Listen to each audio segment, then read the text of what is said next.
सर्व बाजूने आपल्याला हे कोट करायचे आहे.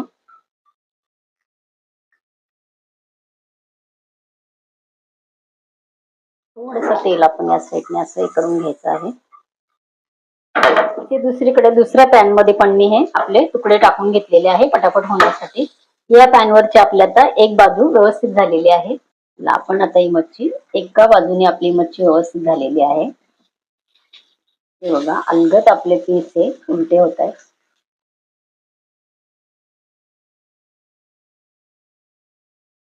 हे आपले पापलेट मच्छी फ्राय तयार आहे. हे आपले पापलेट फ्राय तयार झालेले आहे. एकदम छान आपले इथे पीस तयार झालेले आहे.